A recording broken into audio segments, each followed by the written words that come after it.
Que signifie donc cette promesse? C'est l'Esprit qui me glorifiera.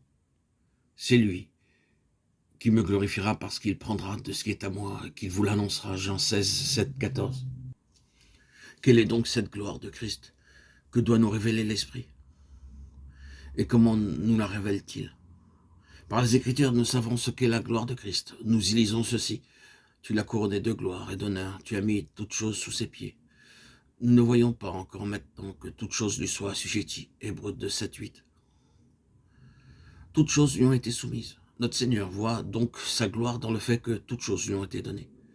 C'est lui qui me glorifiera, parce qu'il prendra de ce qui est à moi. Tout ce que mon Père a est à moi. C'est pourquoi je vous ai dit qu'il prendra de ce qui est à moi et qu'il vous l'annoncera. Jean 6, 15. Tout ce qui est à moi est à toi et je suis glorifié en eux. Jean 17, 10. En élevant Christ au-dessus de toute domination, de toute autorité, de toute puissance, de toute dignité, le Père a mis toutes choses sous ses pieds.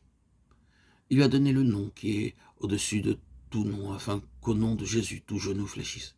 Philippiens 2, 9, 10. Le règne, la puissance et la gloire se réunissent en lui.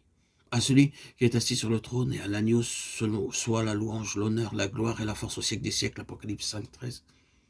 Voilà donc comment Jésus est glorifié au ciel. C'est en siégeant sur le trône de la gloire de Dieu, ayant toutes choses sous ses pieds. Éphésiens 1, 20, 23.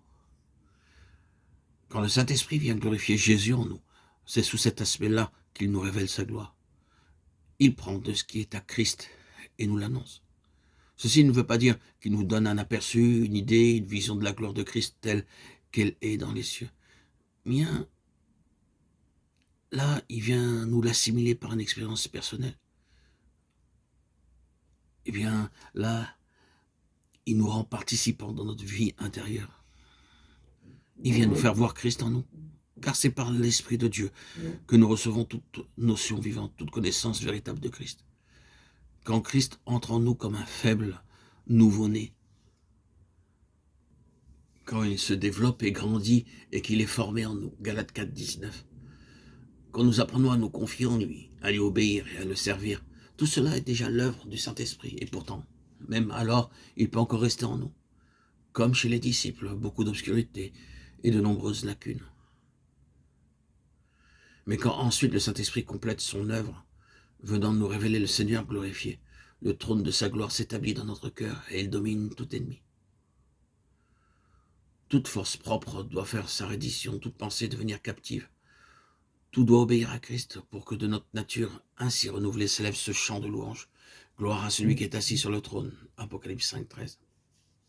Quoique nous devions dire jusqu'à la fin, le bien n'habite point en moi, c'est-à-dire en ma chair. Romains 7, 18. La sainte présence de Christ remplit alors si bien le cœur, elle règle si bien la vie qu'elle maîtrise tout. Ce n'est plus le péché qui domine, car la loi de l'esprit de vie en Jésus-Christ nous a affranchis de la loi du péché et de la mort. Romains 8, 2. Si c'est ainsi que l'esprit glorifie Christ en nous, il est alors facile de comprendre par quel moyen il nous y amène.